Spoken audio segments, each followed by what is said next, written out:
day. My name is Melissa Tenick, and I am a program manager for nmfath at Arrowhead Center. I'm joined in this call by my colleagues Stephanie Garcia and Dana Catron. If y'all have any questions, drop them in the chat, and they will be more than happy to help you with those. But today we're going to be talking about the Department of Energy, or DOE, SBIR, and STTR opportunities. We'll cover general the SBIR and STTR program, but today's focus will be on DOE.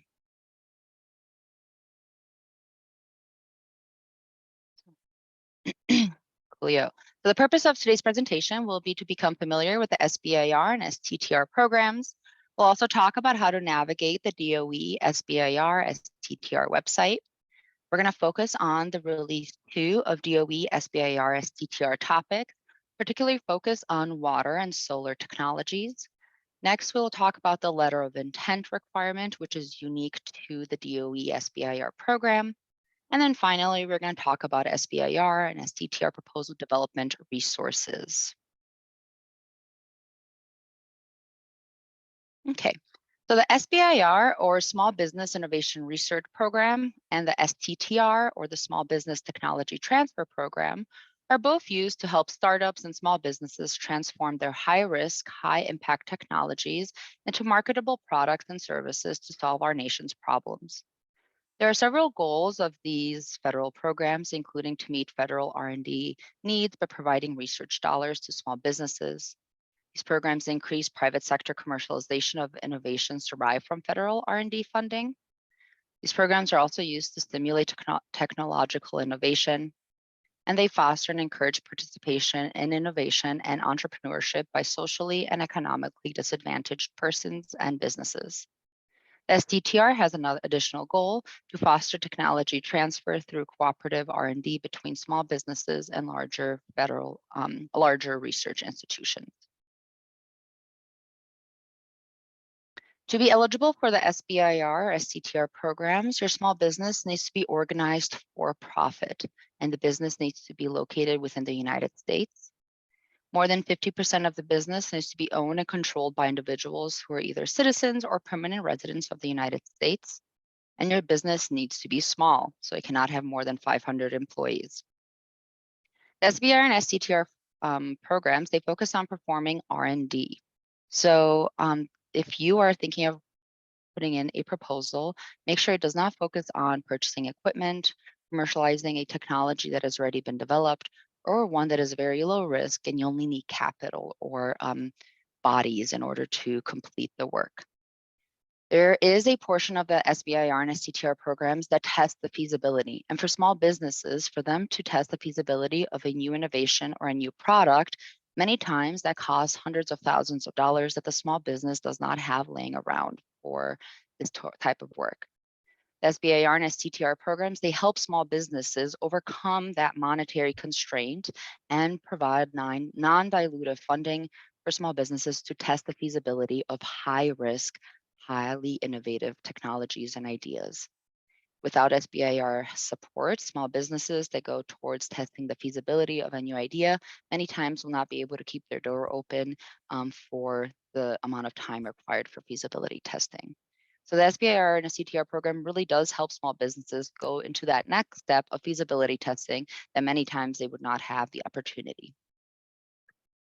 And so I've mentioned SBIR and STTR already, but let me just talk briefly about the differences between the two programs.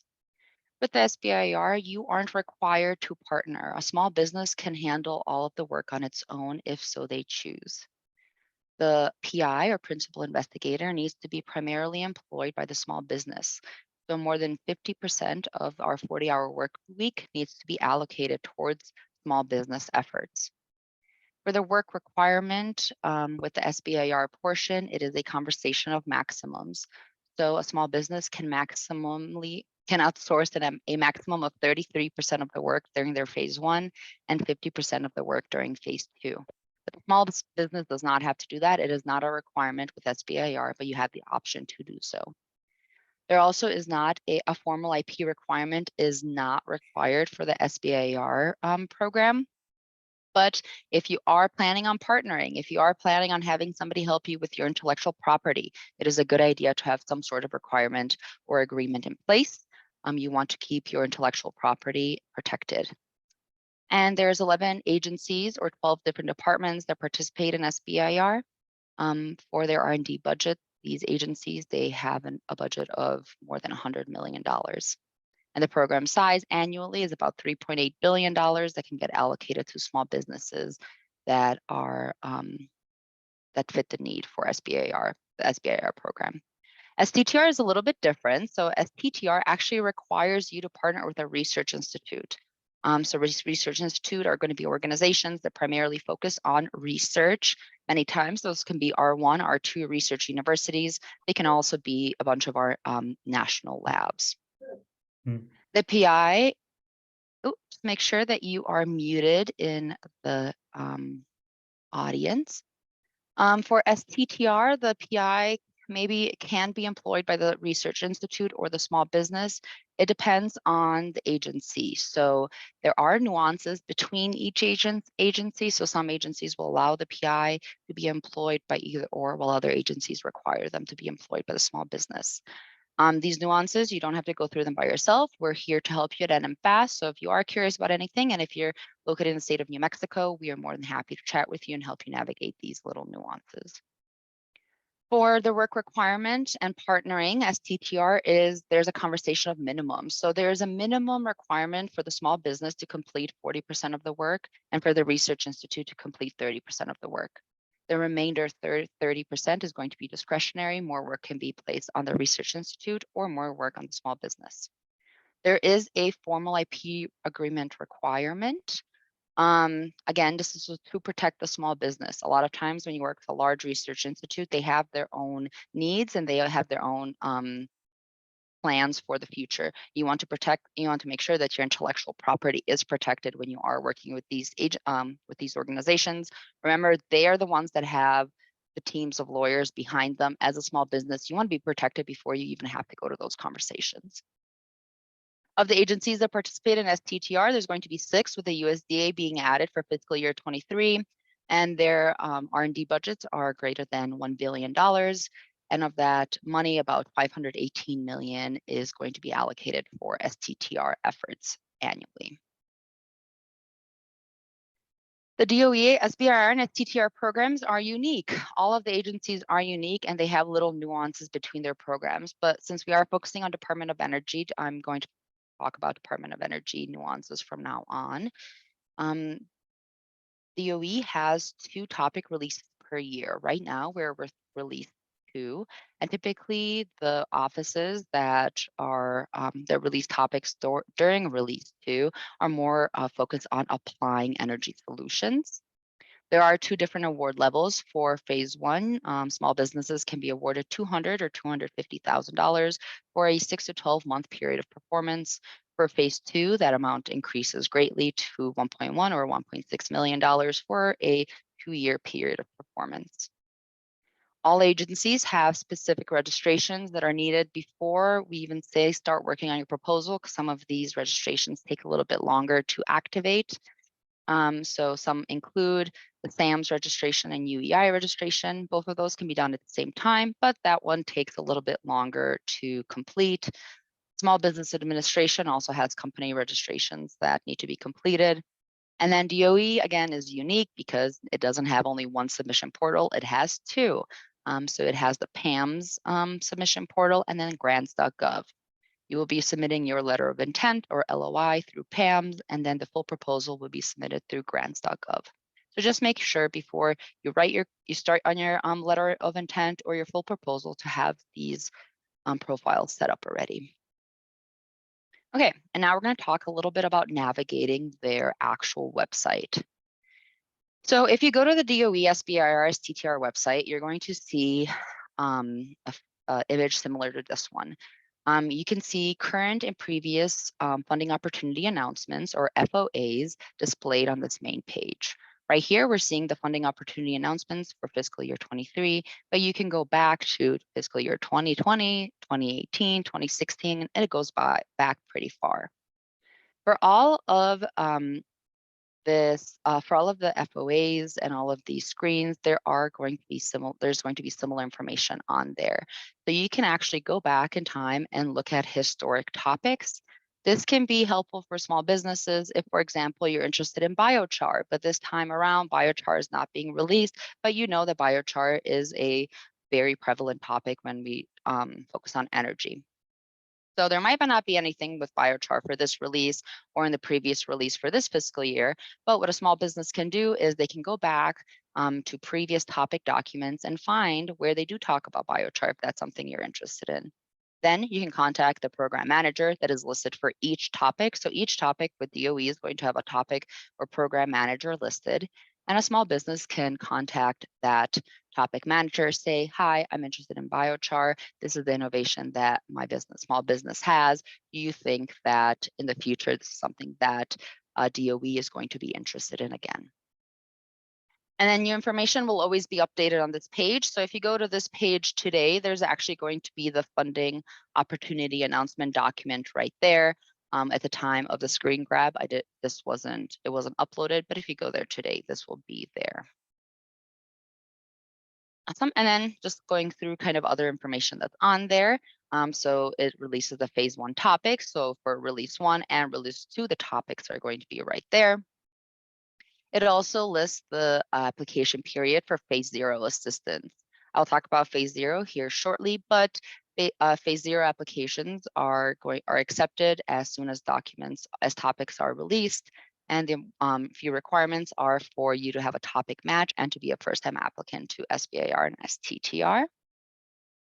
The funding opportunity announcement document, so the document that explains everything you need to include in your proposal, all of the additional documents that need to be included there as well, how to write your proposal, has just been released.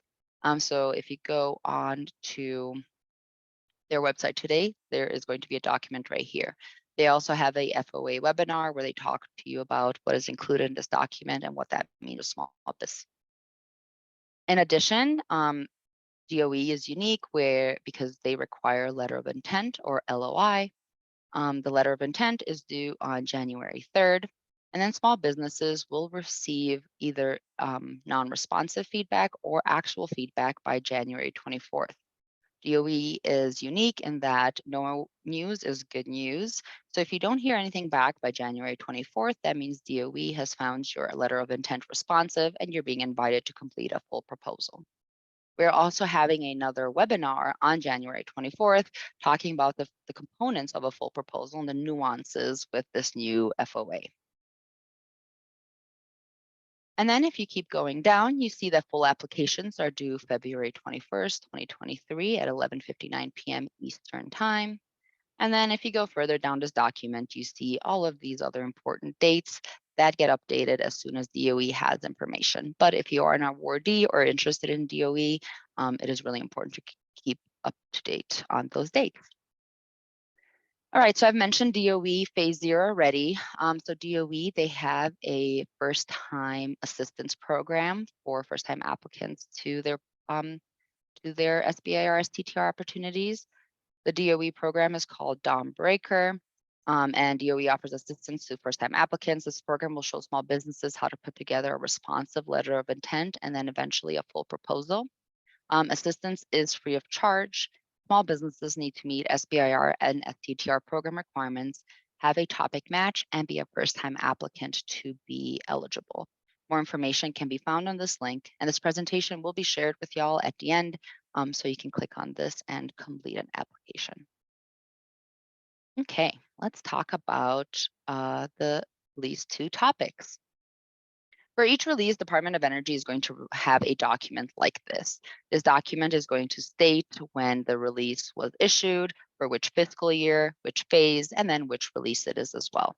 On the bottom, it is going to note which offices of DOE are participating in this release. So the offices listed here, they participate in release 2. If you're interested in release 1, it's going to be a different set of offices. One office that has SBIR and STTR topics this time around is the Solar Energy Technologies Office. The goal of this office, which we can call SETO, is to accelerate the development and deployment of solar technology to support an equitable transition to a decarbonized electricity system by 2035, followed by full decarbonization of the energy sector by 2050. SETO supports R&D in these 5 topic areas. And if you go into the topic document, there's going to be a lot of information on SETO opportunities, as well as folks that you can contact if you have more questions. So for each topic area, or for the larger topic area, there's going to be all of this information right here. And there's going to be a main topic and then subtopic information as well, which I will take you through. But for the SETO office, their main topics are going to be C5615, solar energy technologies, and C5617, which is solar energy technologies, but only focused on STTR. With these small blurbs, you see the maximum award amount for phase 1, which is 200,000, and then for phase 2, 1.1 million. If we go further into the details, you see that for the -15 topic, they're accepting SBIR and STTR applications, and they're accepting fast track applications, which we will talk about during our January 24th webinar. If we go down to the second major topic area for solar energy technologies, focus on STTR only, the award ceiling is still at 200,000 for phase 1 and 1.1 million for phase 2, but you see here they're not accepting SBIR topics. The period of performance for these topics is 6 to 12 months, depending on if you're going for a SBIR or STTR.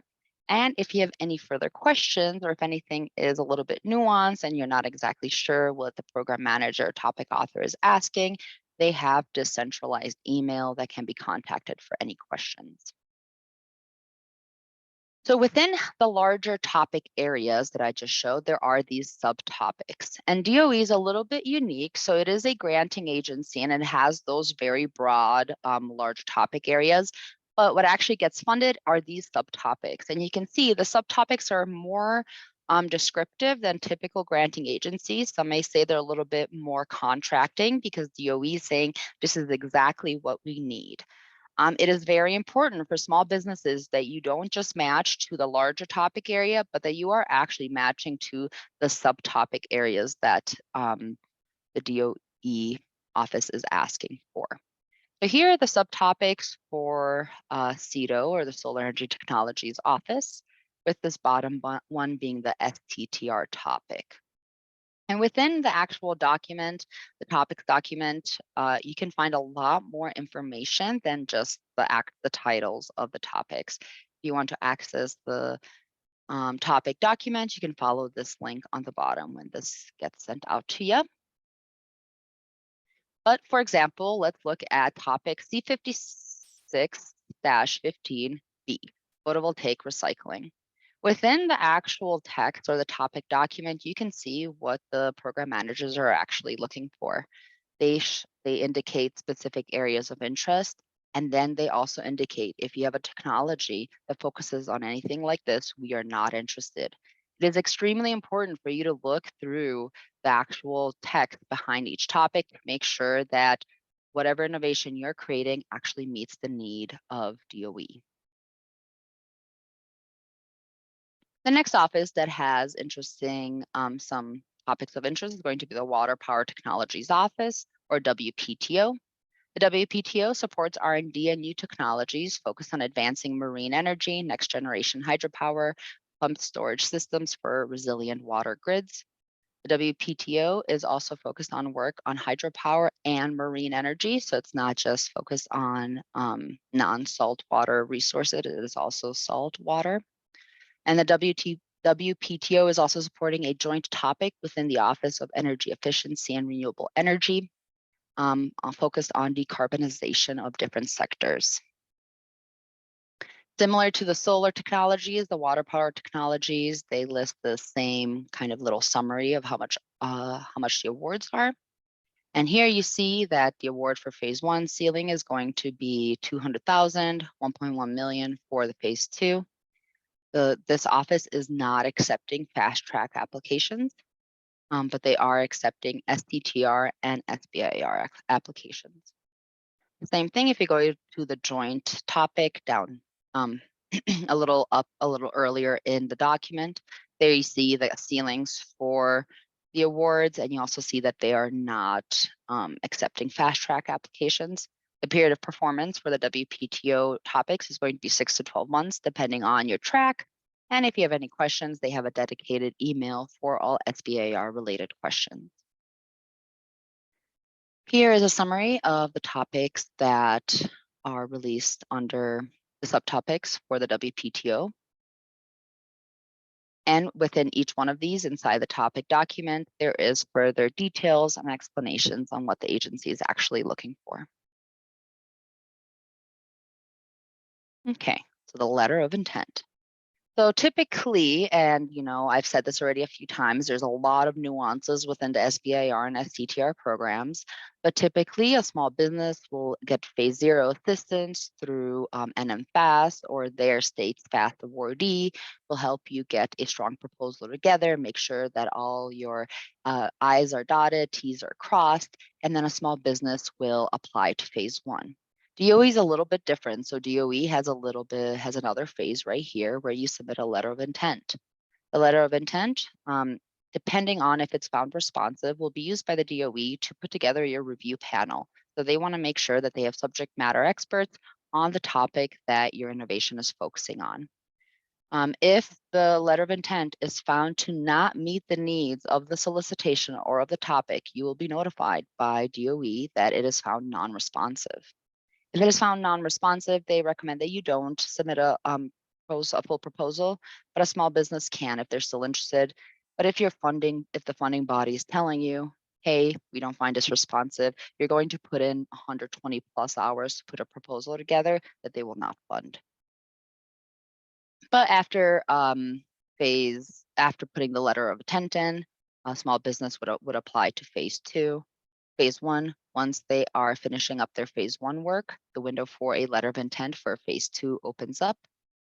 Then a small business can either be invited to submit a full proposal for phase 2 or be found non-responsive. After phase 2 for DOE, there are a few phases following that. So we have phase 2B, phase 2C, and then finally phase 3, where there's no funding, but the goal is to commercialize your product. So as I mentioned before, I'm going to mention it again, small businesses are required to submit a letter of intent to their matched subtopic. So it's not just topic, the subtopic is really what's important. DOE will alert small businesses if their LOI is found non-responsive or unresponsive to the specific needs outlined in the subtopic text. Again, no news is good news. If on January 24th, you do not hear back, you are invited to submit a full proposal. On that day, we will also be having another webinar or a follow-up webinar where we talk about the components of a full SBIR proposal with the DOE, and then we'll also be talking about the fast track opportunity. Okay, so the letter of intent is submitted through the DOE PAMS portal. So in addition to grants.gov, PAMS is going to be the other body where a small business can submit documents to.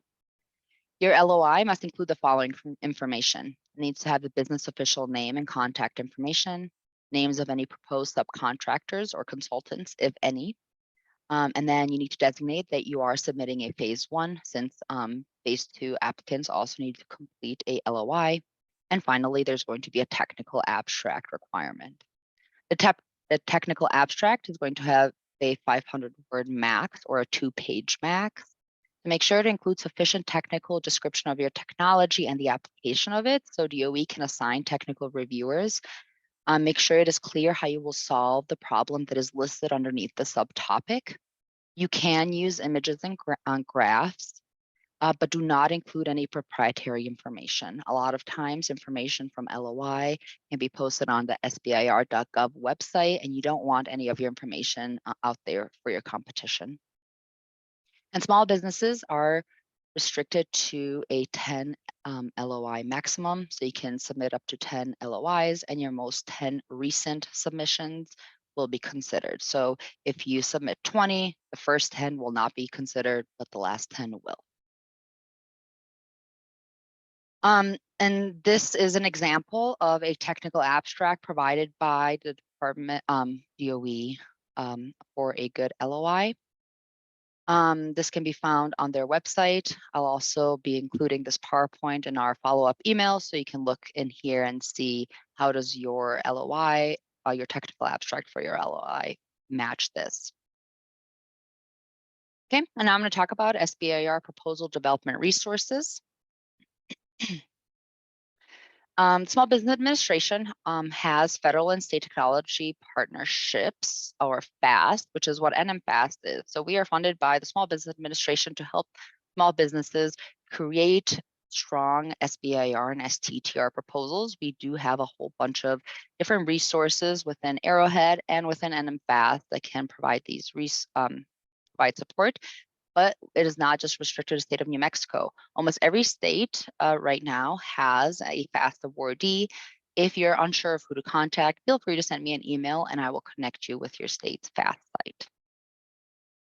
Here's some more activities and assistance that nmfath offers. So we provide free proposal development assistance. We all have review experience, grant writing experience, actually obtaining highly competitive grants, and we're more than happy to help you walk through that. We help with proposal package review, and we tailor services to each client. So depending on where your small business is, you may be requiring different needs, and we're here to help you with that. We also have micro grants up to $2,000 that can be help with proposal development or help you get to a conference of interest. And we offer free workshops and different engagement activities throughout the state. We do have a bunch of tools and resources that can be found on our website. These include templates, compliance matrices, checklists, things like that. We have a newsletter that gets blasted out each month. There we include all information on current, future releases from all different agencies, including DOE. We have a video series that touch on all different SBIR organizations, and there's 100+ videos there. We hold multi-week accelerators where we take small businesses all the way from, hey, the solicitation has been released, to let's submit your proposal together. So there's multi-week workshops and activities that get a small business to putting together a strong proposal. We have an annual innovation summit, which I will chat about here in a second. And then we have online self-paced learning tools focus on almost all of the agencies where a small business can go in there at their own time. You know, your time is valuable, and learn about the ins and outs and the nuances of each agency participating in SBIR and STTR. So for example, we have SBIR 101 course. So this course briefly touches on all the agencies, but talks about the ins and outs of SBIR and STTR. And then we also have a DOE focus course. This course focuses on just the DOE program and how to put together a full, complete, and successful proposal package. Each of the agencies that participate in SBIR, they have their own newsletters and listservs. If you're interested in getting on those but need a list, a singular list, having all of that, let us know. We're more than happy to send that off to you. If you're interested in DOE, we also have the New Mexico Clean Energy Resilience and Growth Cluster. This is for small businesses focused on clean tech, especially bringing clean tech to the state of New Mexico. So if you're not in the state of New Mexico, nmfath, we can still offer you assistance through our NM Surge program, and we're always accepting applications, and they can be found at that link there. Tomorrow, actually, we will be hosting our annual New Mexico SBIR and STTR Innovation Summit. The summit will have a bunch of different panels talking about what it means to be a first-time applicant, how to navigate a contracting versus a granting agency, how to put together a strong team, which is definitely needed for an SBIR proposal. We're also going to have the opportunity to hear from federal agencies and their program managers. What are they looking for in small businesses that they actually award SBIRs to? And you'll have the opportunity to meet with program managers one-on-one within their booths. There you can ask them, hey, this is my idea. I have 15 minutes. Let me pitch it to you. Do you think that it fits needs for the agency moving forward or current agency needs? And that is going to be it for me today. Thank you for joining us. If you have any questions, I'm more than happy to answer them via email, or if you have any right now that we can chat about.